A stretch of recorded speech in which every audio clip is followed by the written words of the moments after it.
you so much for tuning in to UBC TV. Welcome to News Tonight. Let's start with a look at the headlines. Thank you so much for tuning in once again.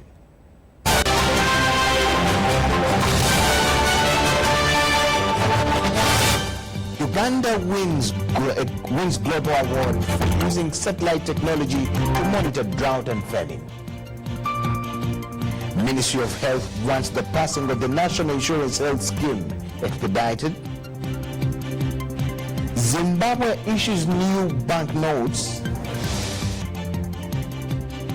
while the Crested Cranes arrive in Tanzania for Sekafa Senior Women Challenge Cup.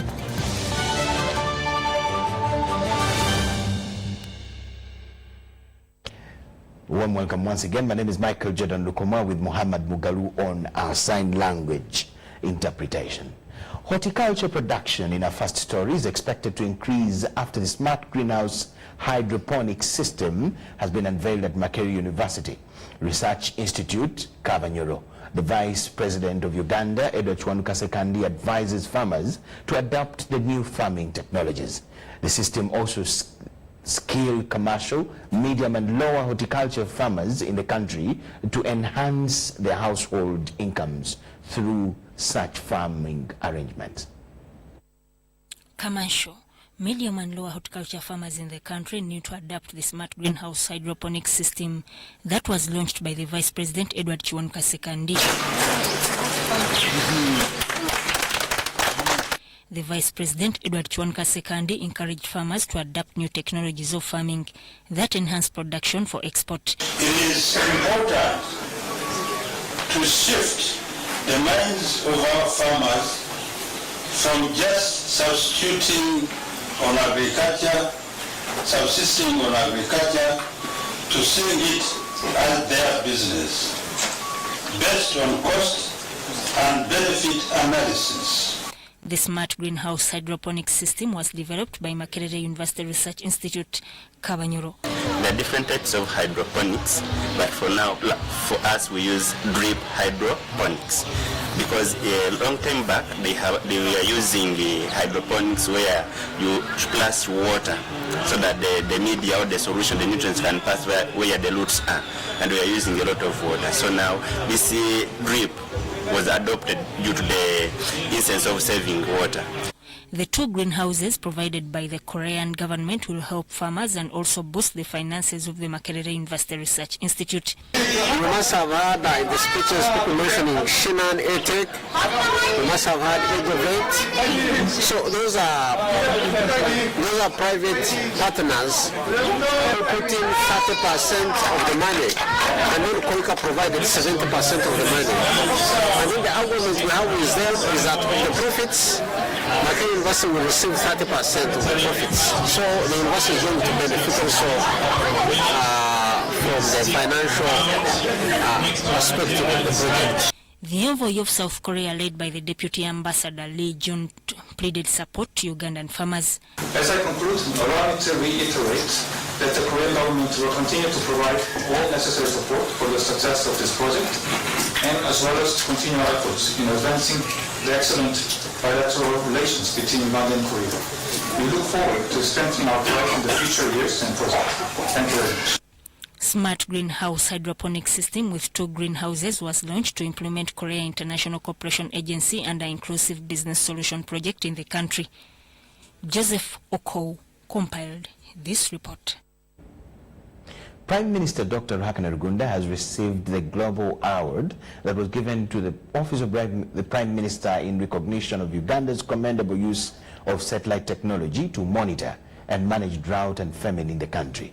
The award given to Uganda was in the category of the 2019 Earth Observations for Sustainable Development Goals Award and was organized by the Group on Earth Observations in Canberra, Australia last week.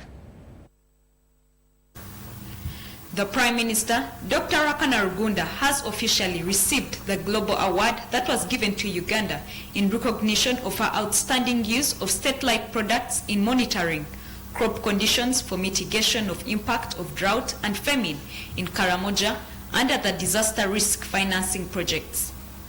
The Premier, who received the award from the Minister of State for Environment, Dr. Goreti Kitutu, and handed it over to the Minister of Relief, Disaster Preparedness and Refugees, Hilary Onek, said there is need to create more avenues for disseminating information and raising awareness about government works and projects among the public. It is a great pleasure on behalf of Uganda we receive this global recognition for optimal utilization of satellite in order to be able to fight against drought and against excessive rain and to protect the people of Uganda. Thank you very much.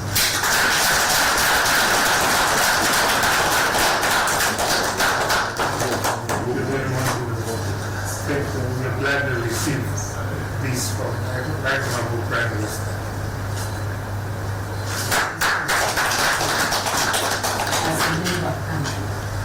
Okay. This certificate of recognition for this excellent work.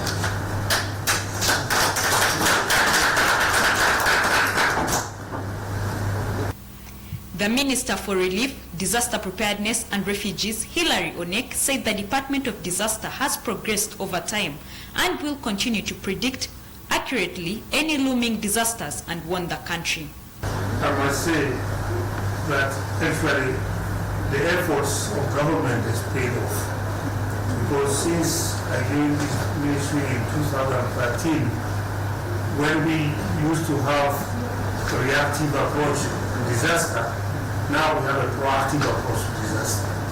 We put in place the NECO Center, where we started using satellites to observe this. To date, we are able to predict accurately, and right now the level of casualties arising from disasters have reduced.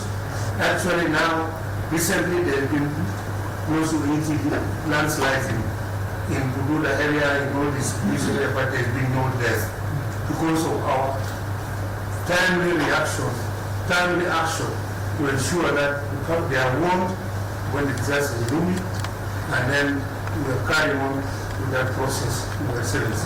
We want to scientifically operate, and we shall continue in that direction, sir.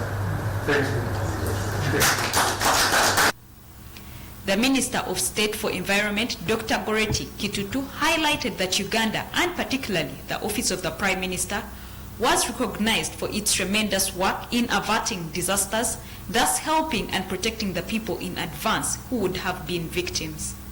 The Earth Observation for SDGs initiative that organized the Global Awards specializes in recognizing the countries, organizations, and institutions that are making the vision of using satellite products a reality.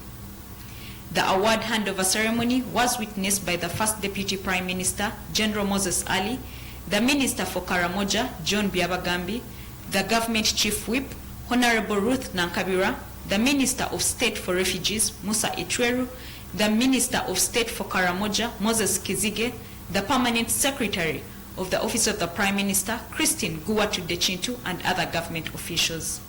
Dorina Sasra, reporting for UBC News. Uganda Broadcasting Corporation, that is UBC, has signed a memorandum of understanding with the International Youth Fellowship of South Korea to secure economic independence for the youth. The General Secretary of the International Youth Fellowship, Dr. Lee Han-mook, told UBC management, led by the MD Winston Agaba, that a research they did shows that Ugandans need mindset change.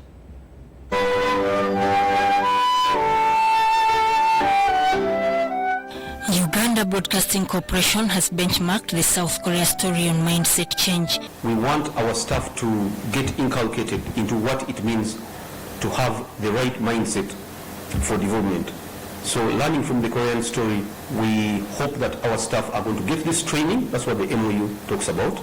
UBC Managing Director Winston Agawa says national broadcaster will take on an active role after signing a memorandum of understanding with the International Youth Fellowship. We shall be rolling out this training across the country, and the ripple effect will be that we shall be able to report objectively, we shall be able to guide the nation, because our role as UBC is to inform and educate. The entertainment bit is come at the tail end. So the information and the educating part of the role of UBC is what we're going to emphasize, and we believe that the success stories that have happened across the globe are something that we must benchmark and bring to your screens, bring to your radio sets for us to develop this country. The Secretary, International Youth Fellowship, Dr. Lee Mok, explained how mindset change created the transformation of South Korea. And the meaning of this mind education is 첫 번째 한 대로 생각을 깊이 하는 부분입니다. it gives you development of the ability to think deeply. 두 번째는 Second is 강한 마음을 형성하는 the formation of the strong heart. For now, employees of Uganda Broadcasting Corporation will be trained on mindset change as priority. Sudat Kai, UBC. Ministry of Gender, Labour and Social Development has launched the National Task Force of Labour Productivity to reduce low-income earnings. The task force, headed by the Permanent Secretary of Ministry of Gender, is composed of 21 government agencies such as Bank of Uganda. Ministry of Gender, Labour and Social Development has launched the National Task Force of Labour Productivity. The task force is composed of 21 government agencies, including Ministry of Health, Bank of Uganda, National Organization of Trade Unions. Gender Minister Janet Mukwaya says this initiative will improve labour productivity. She lashed at poor attitude towards work. We should have a baseline study. As we start to move, where are we? Where are the gaps? So that we can, after 1 year, we can be able to say that we have moved 10%, 20%, and in the next 5 years, we'll be able to see, and each constraint that we achieve, we'll be able to record that one should be deleted from the list. So I think our first activity is to demand that we do a baseline survey. If we have it, then we should present it and remind ourselves that here we are, but we want to go here. So the strategies to move should be based on where we are now. The chairperson of the National Task Force of Labour Productivity, James Ebitu, says there is high expectations from the task force.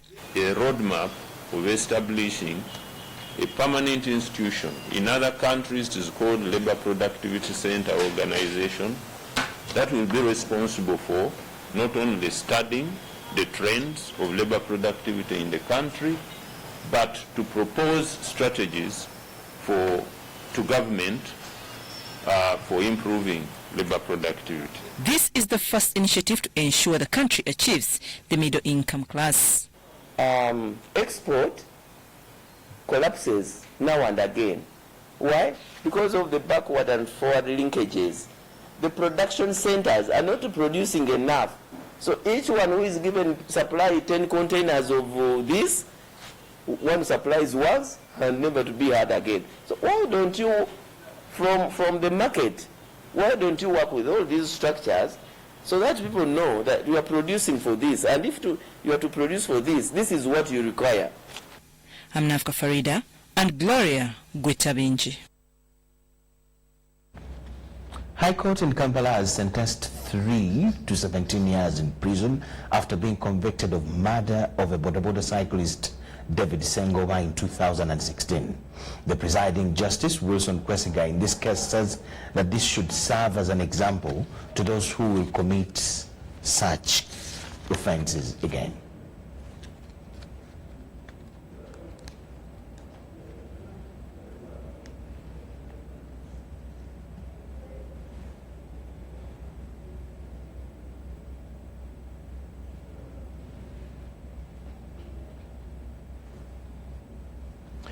Meanwhile, Ministry of Health wants Parliament to pass the National Health Insurance. Minister of State for Health in charge of general duties, Sarah Opendi, is of the view that the National Health Insurance scheme will improve access to quality health care for Ugandans. The customer care. Health insurance in Uganda only covers 1% of the population, mainly those in the formal sector, leaving out 85% of people employed by the informal sector. Ministry of Health came up with the National Health Insurance Bill, which is before Parliament. Minister of State for Health in charge of general duties, Sarah Opendi, is of the view that if the bill is passed into law, it will improve access to quality health care. Increasing and improving the financing for health and eliminating the out-of-pocket And of course, by approving the National Health Insurance Scheme, we are targeting to deal with this particular challenge. And I hope that the members of Parliament and the Health Committee can fast track this, and we'll have this before the end of this financial year, before June 2020. And of course, strengthening the intersectoral action to address the social determinants of health. There are 32 districts which are implementing community health insurance schemes where people come together and pool resources to meet their health needs. The case in point is Ruwero district, where different groups subscribe to a health savings scheme known as Mono Mubulwadde. We used to sell our things which are at home, for example, the bicycles, maybe the animals, goats, and so on. Because when you get sick, you don't have money, you have to sell what you have at home so that you take your people, your child to the health center. But now it is easy to take your child to the health center, so it's also one of the benefits we have got. Stakeholders in the health insurance have also emphasized on the need to educate the population on the benefits of insurance in preparation for the rollout of the National Health Insurance Scheme. Health insurance education now, this is about health insurance. People appreciating the concept of insurance, risk pooling, solidarity, because if that is not given, when people pay, eventually they will say, if I don't fall sick, maybe I've lost money.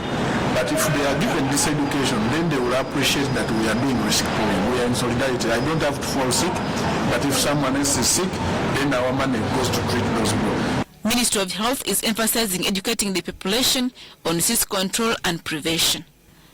Adiana Kute, UBC.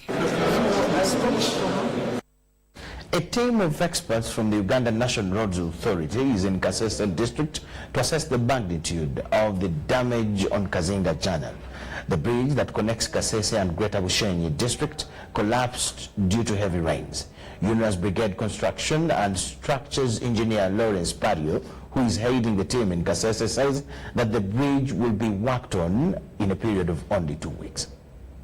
Heavy truck drivers plying the Kasese-Mbarara roads have been advised to use Fort Poto-Kamwenge route to avoid inconveniences.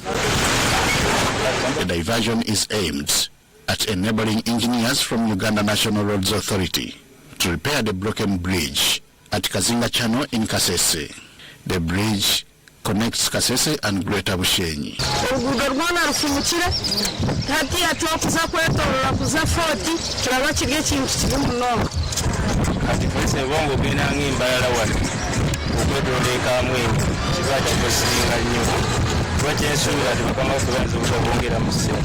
This, however, will be short-lived, as a team of experts from UNRA is in the area to find a lasting solution.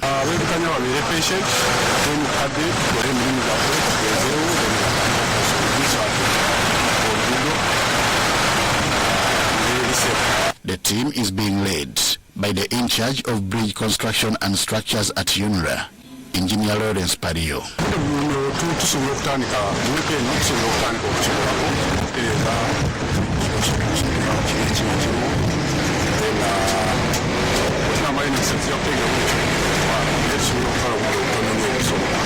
Former Bunyaruguru County Member of Parliament, Cadet Benjamin, disagrees with the period set for repair. Kitegeeza nti omulimu w'eno we Kasese, omulimu w'e Bunyaruguru agenda kukosebwa nnyo olwansonga nti ennyaanya ze, obutungulu bwe, watermelon ze na buli kimu kigenda kweyongera. The bridge was constructed in 1956 in preparation for the visit by the Queen of England. There is a worry that government will lose revenue since the bridge connects to Queen Elizabeth National Park, which attracts tourists.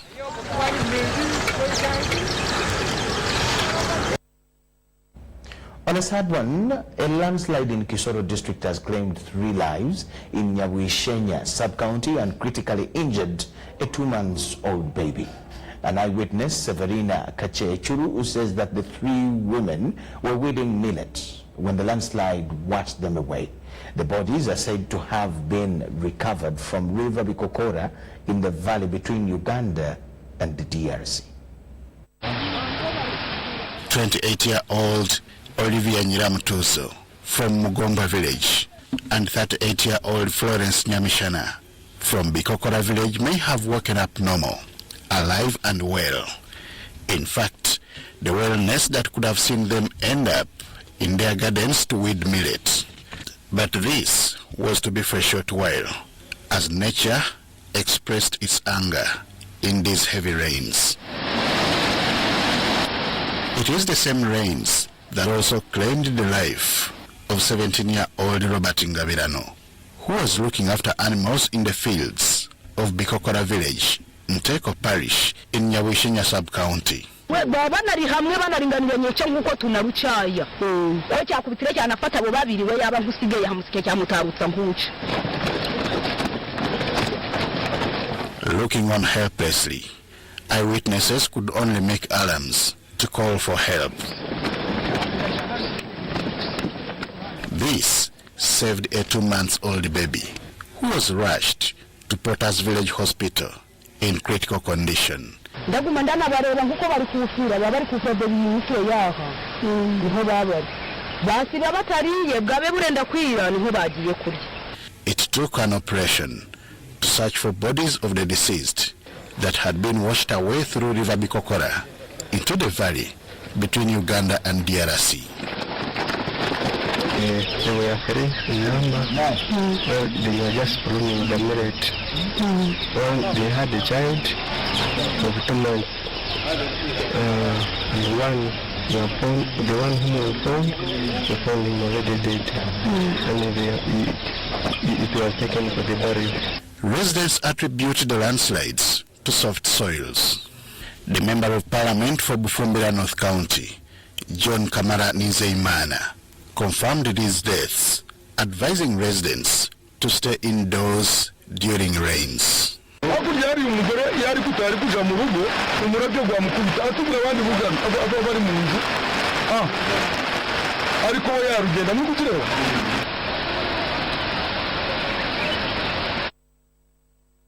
Landslides in that side, but again a massive one, still a landslide, has cut off connections and transportation between villages and trading centers in Bundibujo district.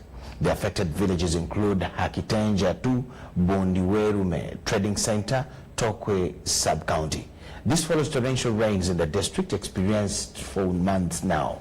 The disaster, which started on Sunday at midday, has spread to the nearby homesteads, leaving 20 families displaced.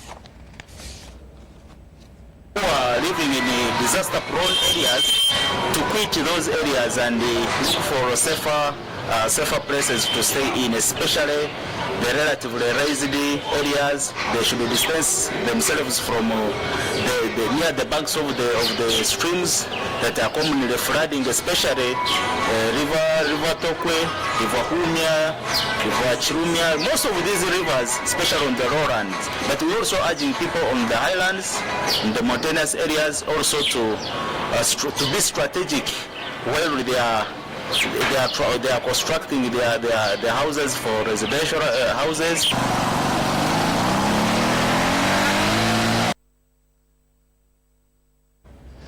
Now, the International Conference on Population and Development has been closed amidst calls to delegates to ensure implementation of the commitments made in the conference.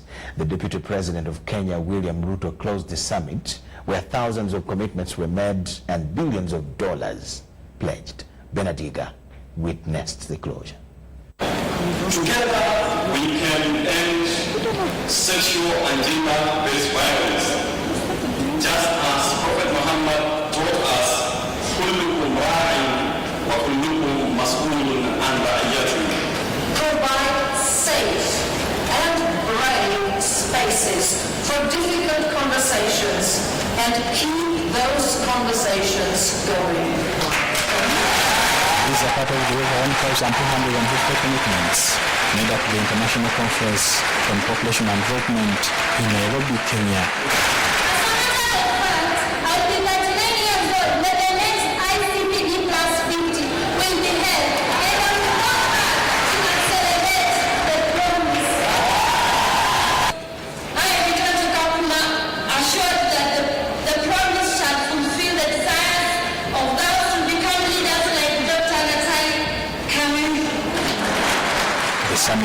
convened by the government of Kenya, the Kingdom of Denmark, and the United Nations Population Fund, sought to mobilize political and financial momentum to advance its plan of action by 2030. During the summit, private sector organizations committed $8 billion in combined new pledges. The ICPD is alive and well. Countries are committed to increasing national health budgets, to expand access to modern contraceptives, and to train midwives and do so much with health workers. Other major donors to sexual reproductive health and rights commitments so far include Norway, that pledged $1.2 billion for the year 2020-2025. United Kingdom pledged $456 million for UNFPA supplies for the year 2019-2024, $31 million by the European Union Commission, an additional $22 million by Germany, and an extra $15 million from Denmark for UNFPA.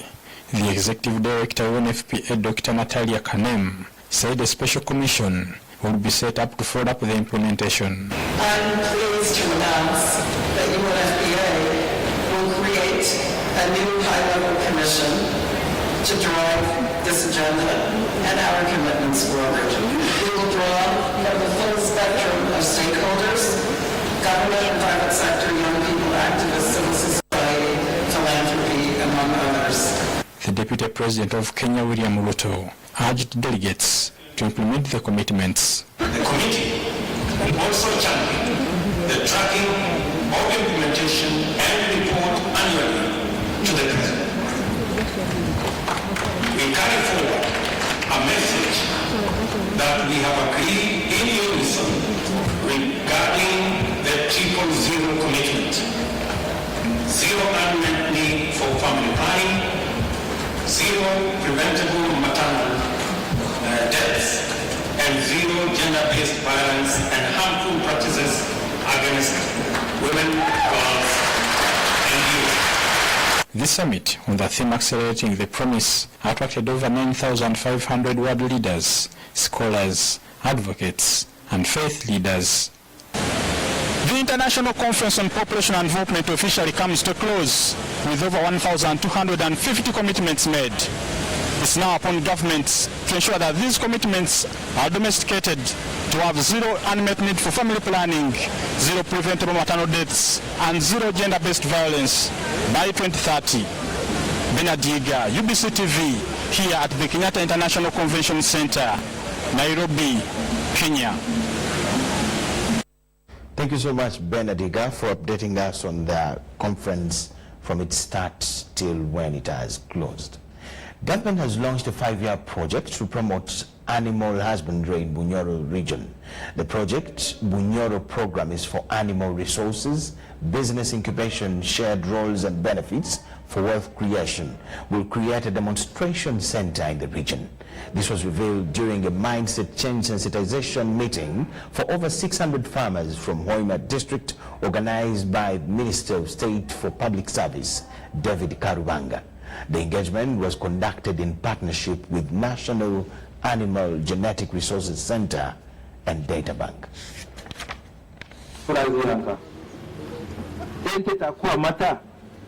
So tugenda kurora enturukiya yaitu ebyo ebisoro bikwawukana egenzi leta haiguru ngo tuhambye unaku. So on 2020-2030 as our vision as Uganda, President Nadiyangu anaanza kutoa increase the economy for middle class status. Now as farmers, how are we doing that when we go about Uganda? Kunjara ahabugika ekyakashatu tangira kundi ihangayiko. So ijana doktoraku kumanya abantu nabo kwatanisa hamwe dufite urugo rw'uremye yangaye yasemuno twenda kubatahya mu money economy abantu abo kya mukimanya abane bali ha byokulima kumbera ebisoro byaitu bikaruga local situation abakusinya nyinyi ente ziriho kutemeko Yes, thank you so much for watching. We're now taking a very short break. On return, we'll have business, international, and sports news tonight. Do not miss any. Please keep around.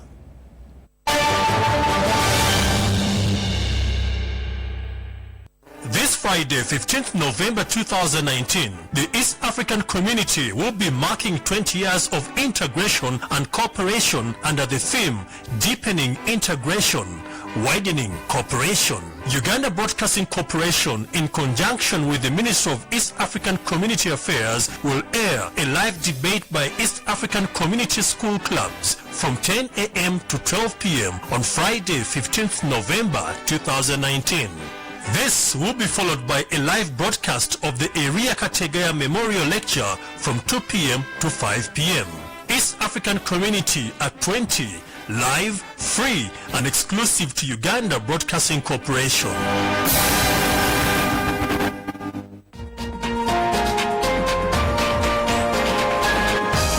This weekend on UBC. My name is Nkayo Hannington, winner of the NSSF Friends with Benefits Season 2. Congratulations, Hannington! I used my winnings to boost my agriculture production and give a chance to the people in my community to work. So join us this year for the 3rd season of the NSSF Friends with Benefits, as 16 Ugandans share inspirational stories on how they use their NSSF benefits to do life-changing things. So tune in every Sunday with your host, Gaetano, and I, and special new host, Uncle D. It's another incredible display. It's the NSSF Friends with Benefits. And that's not all. You have the power to vote for your favorite stories to win up to 55 million shillings, just like Huntington.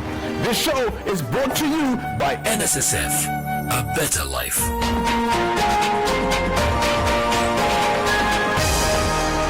Are you an innovator or a researcher? Have you designed an innovative solution to address deforestation and depletion of forest cover in Uganda? The United Nations Development Programme UNDP Accelerator Lab has organized a solutions mapping workshop scheduled for 26th November 2019. Outstanding solutions to deforestation and depletion of forest cover in Uganda will be identified, and the process to test and grow the most promising solutions will commence through a learning and collaborative process. To participate, send your one-page application to registry.ug@undp.org or call 0772 147 517 or 0785 700 325. Deadline for application is 22nd November 2019. Hello, Uganda! We introduce to you the first and ever My Rights to Play Christmas Kids Festival 2019. Let the kids feel the Christmas Eve on the 21st of December at the Legend Sports Ground in Lugogo. Entrance is 10,000 shillings only and parents free. Bring your child and have an opportunity to play, sing, dance and discover their talents. Mujjeko ingira mazalibwa nga abato basanyusa bato bannaabwe. Mulete abaana bammwe banyumirwe, banywe, bazanye. Kino kigenda kubeera kijjabe. Proudly sponsored by Legend Sports Ground, UBC TV, Star TV, U24 TV, Star FM, Magic 100 FM, UBC Butebo, MM Marketing, UMC Victoria Hospital, and Ideas Workshop. Bweyagala omwana w'okuyimba kuba ku ssimu eno.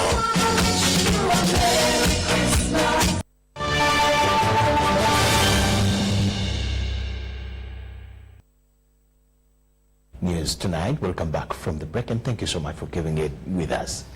Bank of Uganda has appreciated, government has started regulating digital financial services in Uganda through the 2018 National Payment Systems Bill. Sector players are high in gear to innovate services geared towards affordable and efficient international money transfers, as this report details. As Uganda ascends more into the global market, it is increasingly becoming necessary to reduce costs of sending money internationally to foster businesses and livelihoods thrive. So Ugandans, I think we know the expansion. Wherever they go, their heart is still in their homeland. not only the owners of the homeland, but they want to send money back home. And I think this is why we need to be connecting to a very felt need that every Ugandan who leaves the country can send money back home conveniently. Mobile money is at the center of Uganda's cashless economy agenda. However, government in 2018 saw the need to regulate all technological and digital financial services rendered in the country. Well, the National Payment Systems Bill was passed by Cabinet quite a while ago now, sometime this year. And already it's a bill before Parliament, and it is before the Committee of Parliament. And once it's going to the first and second stage of the committee, then it will be tabled, the report will be tabled in the House for it to be passed by the House to become law. So whereas we're talking now about it, we are more or less halfway there. This bill is very important because it helps the regulation of the way these kind of systems work, not only for Airtel but for other service providers, similar service providers. It protects both the provider and it protects the receivers.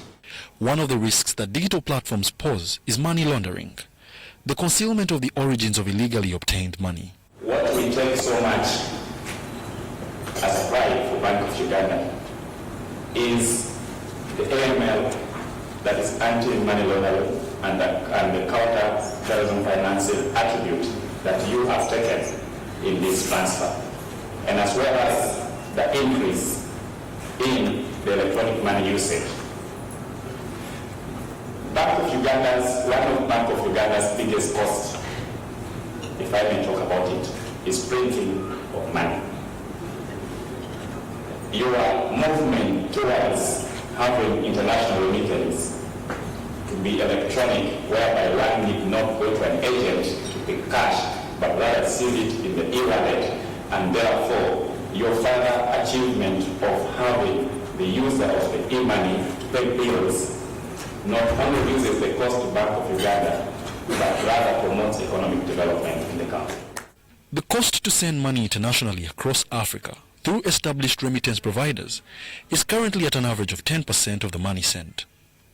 Airtel remittance will be as low as 400 Ugandan shillings and as high as 900 Ugandan shillings for any sum below the international threshold. Reporting for UBC, Wadulo Makanold in Kampala. People that form savings cooperative societies have been assured of financial support from government. Special Presidential Advisor on Youth Affairs and Development, Hilary Musoke, says that the President's focus is to support low-income earners and vulnerable communities sustain themselves.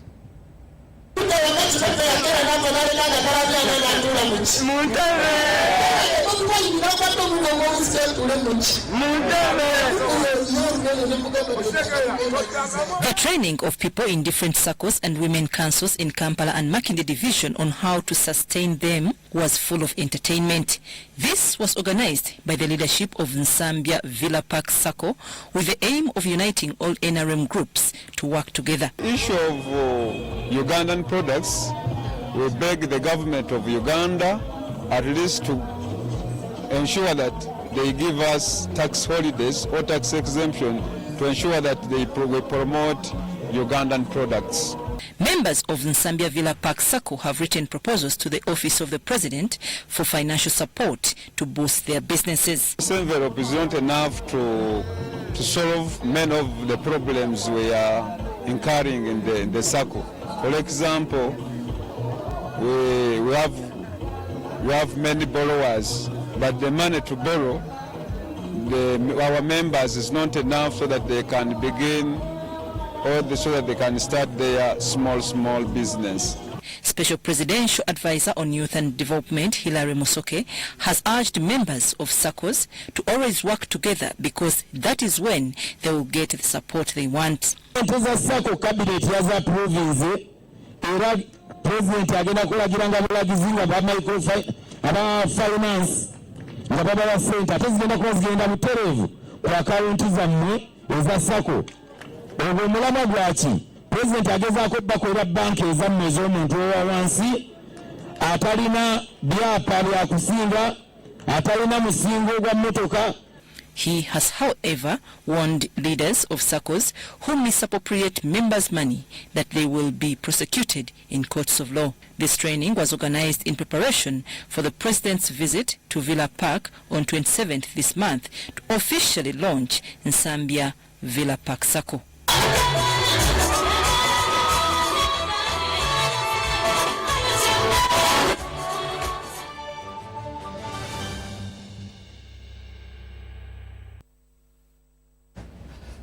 UBC News tonight will now take you straight to international news.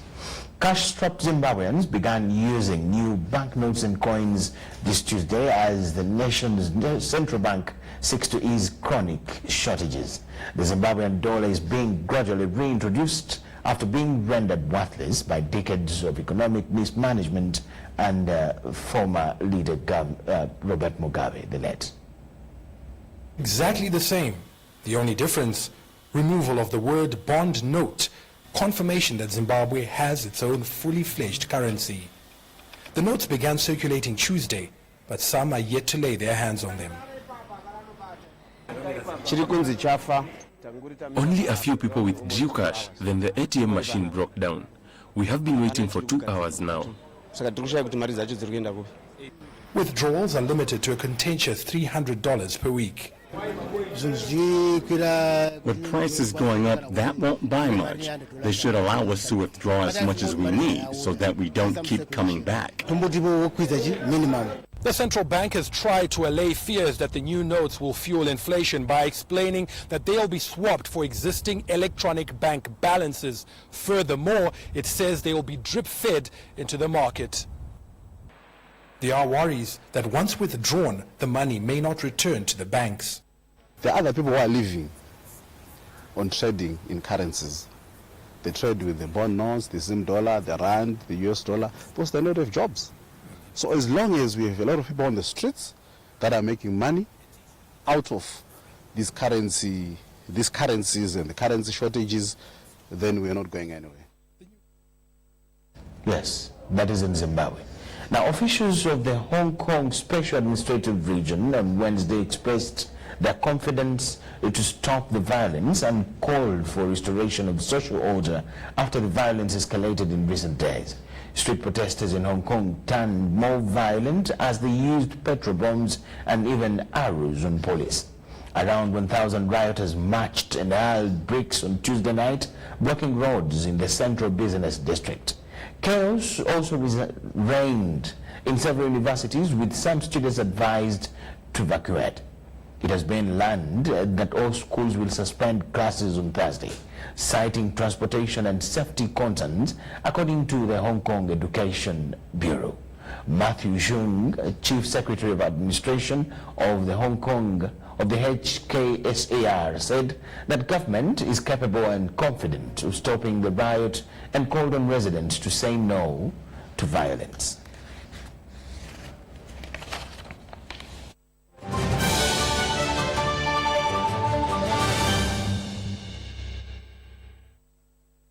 Crested. Yes, we now go straight to sport, and there the Ugandan national women football team, the Crested Cranes, have arrived in Dar es Salaam, Tanzania for the Sekafa Senior Women Challenge Cup, due on the 16th to the 25th of November 2019. Led by Ruth Aturo of UCU Lady Cardinals is as the team captain. The team comprises of 20 players to compete after a 10 days residential camp. Uganda in Group B plays its first game on Sunday, 17th November against Djibouti at Chamazi Stadium. The second game will come against Ethiopia on Tuesday, 19th November, before finalizing the group matches with a hot duel against rivals Kenya on Thursday, the 21st of November at Chamazi Stadium still. The top two teams in Group A and B will qualify for the semi-finals.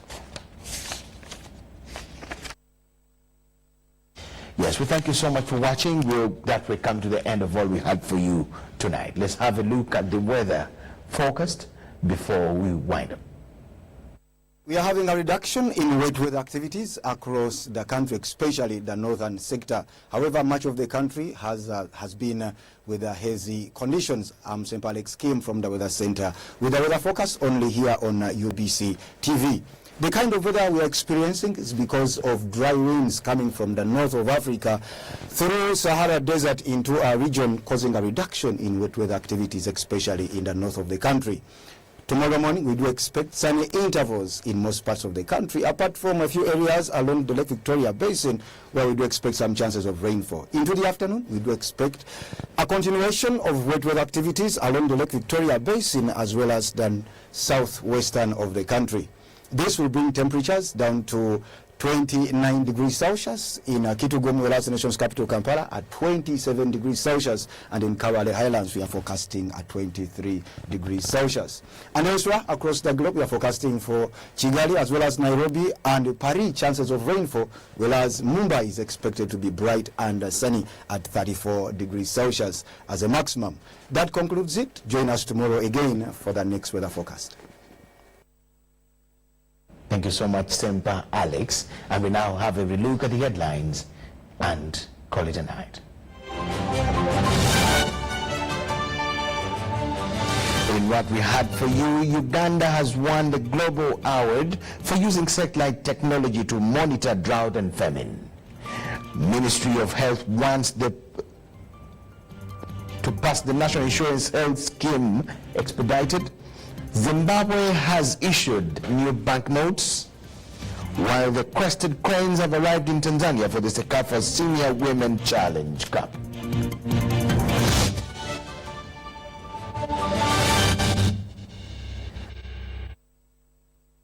That is all that Newsroom had for you tonight. We thank you so much for watching.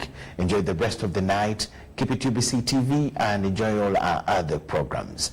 With Mugalu Mohammed, my name is Michael Jordan Lukoma, and on behalf of the whole team here, bye-bye.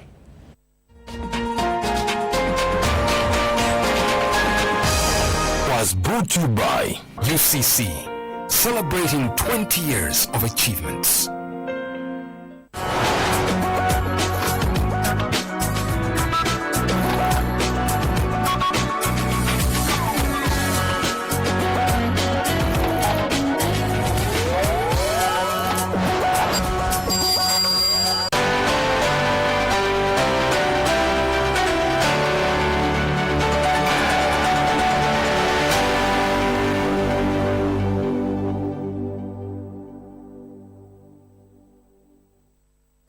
Friday, 15th November 2019, the East African community will be marking 20 years of integration and cooperation under the theme Deepening Integration, Widening Cooperation.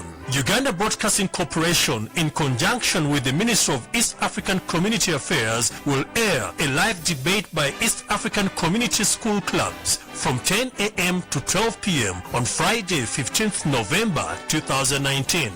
This will be followed by a live broadcast of the Eria Kategaya Memorial Lecture from 2 p.m. to 5 p.m. East African Community at 20, live, free, and exclusive to Uganda Broadcasting Corporation.